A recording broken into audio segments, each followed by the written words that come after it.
This is the Global Podcast Network, where executives and professionals connect, share, and inspire.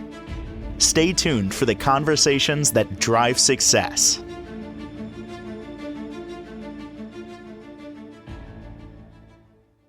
Welcome back, everybody. When you go to your doctor, typically, and this is a national average, you have 11 minutes with that doctor. That also includes the hi and goodbye. Now it's less than 11 minutes. You're in there because you have a challenge. How can that doctor, and I'm not throwing any doctors under the bus, it is what it is, a function of the way insurance works now and everything else. How can that doctor get your full story to truly understand what's going on in your life so that they can help you? They can't. So what they usually do is they treat your symptom. They'll give you some meds. Nothing wrong with that either. There's a place for meds. But it's just masking the situation. They didn't go to the root cause of why you went there initially. Time to change that. And that is done with somebody that's a little bit different. That takes the time to get your story. And that is somebody who is a certified functional medicine practitioner, also a nutritionist. She's Lori Graham. She joins us on the program today. How are you doing? I'm doing great, and thank you for that beautiful introduction. So well said. It's heartfelt. It comes from experience on a regular basis. That's the way it is. And I hear that doctors need to see at least 4 patients an hour, at least 4 patients an hour. So, 11 times 4, and now you add to that, people may be late, then you add to that, we have to get the notes in as well. I sympathize with regular doctors who really have a heart, that really want to take care of their patients. They can't. They just can't. This is a whole different way of looking at things. Would you say that back in the day, they called this alternative medicine? Functional medicine, you mean? Yeah, I used to hear that term. So yes, I would say it had its roots there. Okay, definitely. And integrative medicine was a terminology that some doctors who got into more of the vitamins, the nutrients, some individualized testing, they would call themselves integrative docs. Which I believe that term came later, after the alternative medicine, then that term, and then functional medicine. How do you define that term in general, functional medicine practitioner? So functional medicine is a unique way of looking at an individual. In traditional medicine, and it's best to be like in a compare contrast kind of mode in talking about this. But what happens is we've become very siloed in traditional medicine. We have specialists for everything. And the functional medicine practitioner looks at the whole person, but from a systems biology perspective. So your nervous system affects your cardiovascular system, affects your orthopedics, affects your immune system, and all the connections are bidirectional. And sometimes one imbalance or one thing wrong can affect an array of systems. And at other times, you could have many things wrong or out of place or imbalance that just cause one symptom. So we look for root cause, and history is really important. And you talk about, the doctor has to do his visit in 11 minutes. How do you do a history? How do you know where the patient came from? How do you know whether they were vaginally born and brought their mother's microbiome with them, and that their digestive issues maybe, if they were a C-section, are part of having been a C-section? Like, how do you know is just to really take time and listen. And there's always like that one thing that'll happen that to me is like the cup runneth over. And I look at that as it could be stress that happens in adolescence or maybe in college. How many people end up with a breakdown in their late teens in college, or maybe even an issue with Crohn's disease, and it's triggered because of school stress or, you know, significant other stress that they've had. And, you know, so many things pile up and you don't find that out until you do a history. So, and then the third thing I would say is diet, like the inputs that we give ourselves through nutrition is so important, but diet and lifestyle are so important in the Mm. functional medicine mindset, which does not happen in the conventional space. And we'll use supplements instead of drugs and change people's diets and lifestyles. You know, we work on that. It's really amazing that you go so far back to the moment of birth in terms of getting the information to provide the best outcome for somebody going through a challenge. Yeah. Yeah, I knew you do a lot in terms of researching somebody, but I didn't know that even just the way they were born made that much of a difference. It can, yeah, absolutely. You know, people travel out of the country in their earlier years and they may pick up a bug somewhere. You never know. And sometimes I don't even know on the first initial assessment where I could take an hour and a half with somebody, but Sure. then all of a sudden we're talking about something and all the dots connected. And it's like, oh my gosh, Yeah. now it makes sense. Let's do this. Mm. Do you feel in a way, Lori, that it's almost like you're a CSI investigator putting all the pieces together? Right? Like it's a Absolutely. puzzle. It your physiology is a puzzle. That's a great point. And another thing about functional medicine is we become really well trained in understanding labs. And I look at a jigsaw puzzle like your physiology is like things won't work well or optimally if you have two or three pieces of the puzzle out.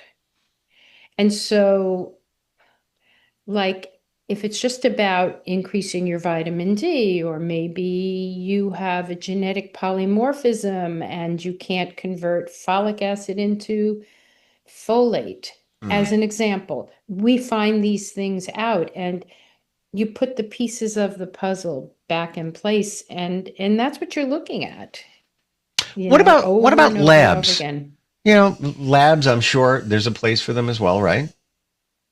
So there are functional medicine labs, and, you know, even in my education, which was like 10, 12 years ago, I went back to school in menopause.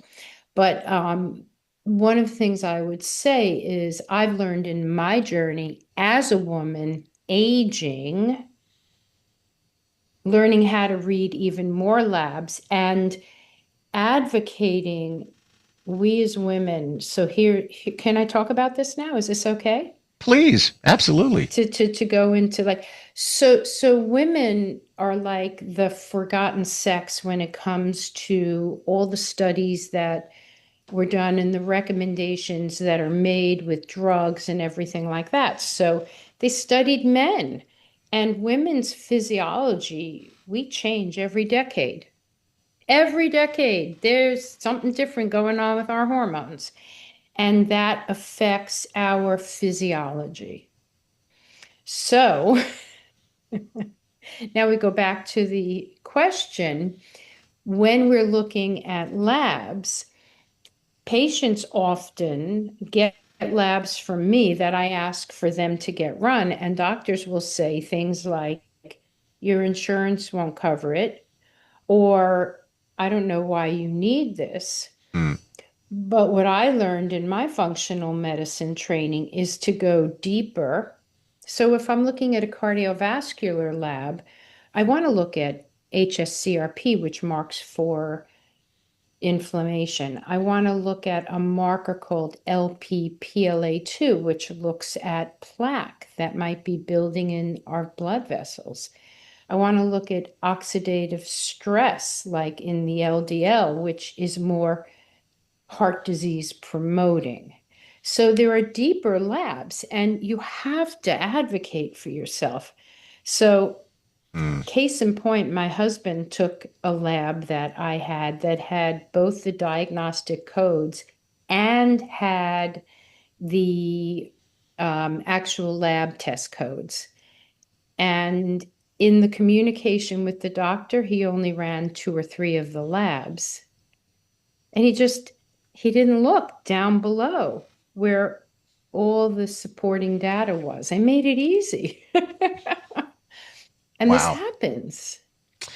Uh, This happens. Your journey, Lori, how did this all take place? You said that you went back to school, but let's go back. Let's go back to the beginning.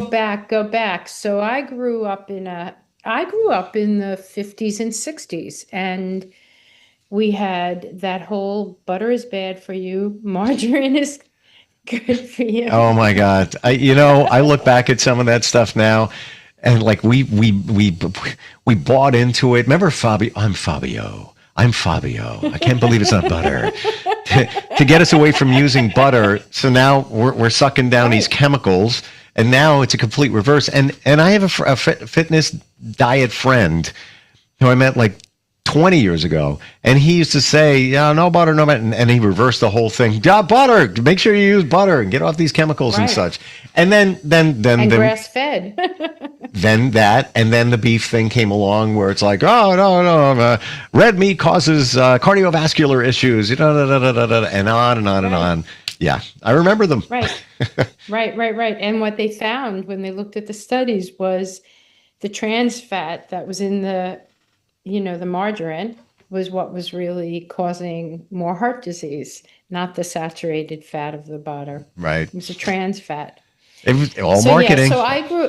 Yeah, so I grew up like that, but my mother became my test patient because she had migraine, she had colitis, she had pain.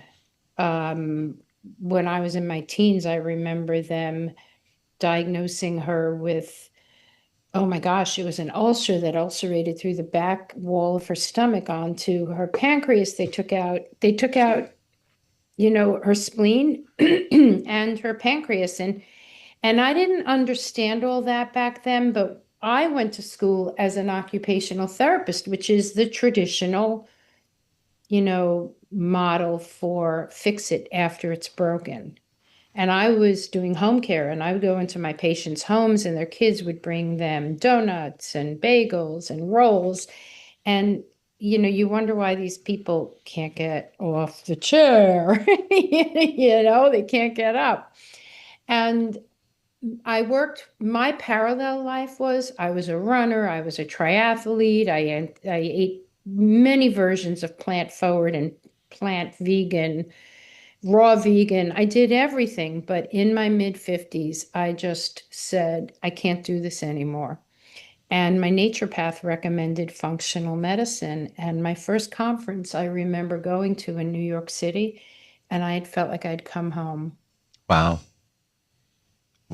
It was humbling to be with doctors that saw what I saw and wanted to change how they practiced. And I made friends with 2 medical doctors at that conference. They did like an exercise, 2 nutritionists and 2 doctors, would work on a project. And they gave us a project. And these doctors said to me, you know this better than I know it. And we studied through the entire functional medicine training process together. And even when COVID happened, it was like, what do you think about this? Like I was held in high esteem. It was an even playing field with different people bringing different aspects to the conversation. And I think that's what we need. We are so, like I said, siloed. And what happens is if your doctor looks at the medical records, maybe they'll get some information, but rarely do doctors even have the time to discuss your case. When I was a kid growing up, I remember my grandmother had heart disease in her 80s. And I remember like the doctor talked to us and talked to the other doctor and talked to the GP, and, everybody talked. Because they had time. They had time. It was a different, and insurance companies weren't what they are now, but it is what it is. And that's why you're here. Right. uh, And we just need to be the CEO and take care and be responsible for our health. yeah. And, when you talk about labs, I can run labs that look at whether you're sensitive to foods that are driving an inflammatory response as we age. I can run labs that look at your stool to see what your microbiome looks like. Hmm. I can run labs that look at your infectious coping mechanisms. I can do a breath test to see if you have SIBO. There are many, many labs. And I often say, test, don't guess. Because if you test, first you have to do the history to figure out what you need to test, but then you test, You you know, know? here's one. Let's pick one situation. So many people now are using GLP-1s to lose weight. And once again, it's almost a product of our healthcare system and life in general. Doctor, I want to lose weight. I've got a med for you. Here you go. Right. It sends the script in. You got it. You take it. But you may go to that doctor and say, even if you only have 11 minutes, you may say, I've been trying to lose weight for 2 years. I'm dieting. I'm exercising. It's just not coming off, and I don't understand why. Well, here's your GLP-1. Have a great day. Right, right. Maybe there's a reason why you're not losing weight, and it has to do with your body, your metabolism. Maybe something's a little bit off. Maybe your spleen is off, whatever it might be. The doctor's never going to know. So we're going to take that injection or, take that GLP-1 orally and you lose your weight. And then, whatever happens after that. And I think there's a responsibility that comes along with giving a GLP-1. Um, and and I don't feel as negative about it as I used to, because I think it does have a role, because it can help the postmenopausal woman, especially with the inflammation that happens as we Mm-hmm. age. Mm-hmm. It happens with men also, but I think the responsibility is, you got to recommend a nutritionist that can really help to balance the diet in terms of enough protein, and maybe even a trainer that, will help them lift weights. I've seen many people on GLP-1 agonists, and they lose muscle and they lose Mm. fat. And what happens as we age is we're gonna become what's called sarcopenia or sarcopenic, meaning that we're gonna lose a certain percent of muscle every decade. I gotta tell you something, I'm not losing muscle every decade, but I work out. But I've been working out, I've been paying it forward for years and years and years. It's almost your fitness account. You've been depositing in the fitness account for Right. later in life. When I go, I buy prepackaged meals. I don't eat that exclusively, but I'll have it maybe lunch or whatever from a fitness place. And I like to think I don't have the time to make it. I like to think it's a little bit better than some of the other stuff. I don't know where they're getting the ingredients from. It's not organic, but it is what it is. But there's a sign on the window. Now, of course, they're selling meals, and it says it's all about the percentage: 80% diet, 20% exercise. You, with your experience, Lori, where would you put that? Do you think that's accurate, or would you tweak that a little bit? I think that it changes. I think the value of exercise, or the importance of exercise, becomes even greater as we age. Because what do you see in older people? Their mobility declines. Yeah, And once our I'm going to say this proudly. I am 69. I you look still fantastic. exercise every day. Yeah. I work on it. I got to tell you, I work on it. But, I think that, and I can speak more about this with regards to women, because of the bone density issues, because of the muscle decline that can happen as we age. Mm. Not so much that that percentage is off, but the way we do our exercise has to change. We have to include more weights. Okay. Yoga, women love yoga for the most part, and doing a vinyasa or an Ashtanga yoga would be more more positive impact to our muscles. But I follow a wonderful integrative doctor online, Peter Attia, and he's amazing. But he says, I think exercise is more important. Now, it's okay. Like, yes, I hold that, but you can't outdo a bad diet with exercise either. So I think, listen, heart disease happens over many, many, many decades. Hmm. We are fueling that. And that is, we're all going to die, and we're all going to die with whatever kills us. We are going to die with some degree of heart disease. Wow. Oh, So, oh, seriously? mhm.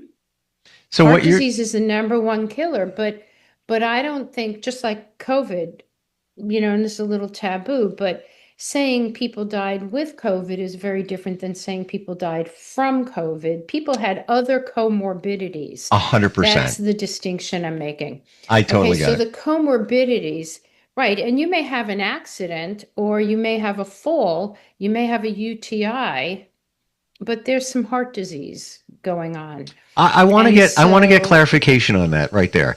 So please. all of us up there in age, let's say somebody is 70 years old, whatever.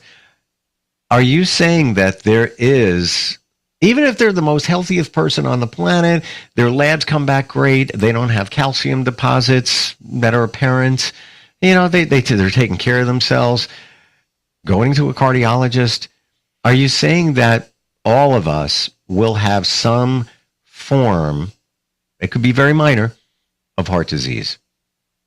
I believe we will have some form of heart disease. I follow my labs, and I Mm. use nutrients to keep everything where it should be.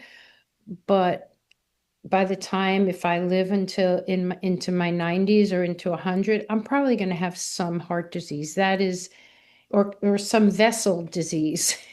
That's what Something. happens. Wow. Right. That's what happens as we age. That is part of the aging process. But by the time you have calcium buildup in your, coronary arteries, it's a little hard to reverse that. There are protocols out there. I follow the research. Hmm. Some people are using nattokinase, they're using fish oil, they're changing their diets, they're getting processed food completely out of their diets. And I think that's the big thing I would say at this point Can in you my reverse life. calcium, Lori? If let's say you have a degree? There's a huge study of and I can't, I think it was in Nature magazine. That's what I'm going to say, but I think it was in Nature magazine. But they took people for a year, and they found a 35% decrease using nattokinase. Wow. And Uh, that's significant. it really is. I'm learning a lot today. We're getting schooled here. This is much more than the 11 minutes with your PCP, your primary doctor. That's for sure. Uh, Wonderful talking with you. We're out of time. What is the best way for somebody to reach out to you, even if they want to just make the initial contact, pick your brain, and who can you work with geographically? I can work with people in New York and Connecticut legally. I work under my OT license. They can reach me either at my website, which is Nutrifyourlife, all one word, Nutrifyour life.com. And there's a contact me button. They can also text me, and that's fine. They can call and leave a message. If I don't pick up, I will call them back, 203-829-5349. Wonderful meeting And I you. do offer yeah, I I'm offer sorry. complimentary 20-minute, I offer a 20-minute free, kind of like a discovery call, so people get to know how I work and if it's a right fit both ways. You mean it's not an 11-minute complimentary call? You actually 20 minutes? No, 20 minutes. Yeah. Terrific meeting you, talking with you, learning about this. Same here. There's so much more to talk about. You know, we scraped the surface on a few things here, including weight loss. There's so many other functional medicine services that you offer, and I'm looking forward next time we get to that. Wonderful. Me too. Thank you so much for being here. We'll be Thank right you. back. This is the Global Podcast Network, where executives and professionals connect, share, and inspire. Stay tuned for the conversations that drive success.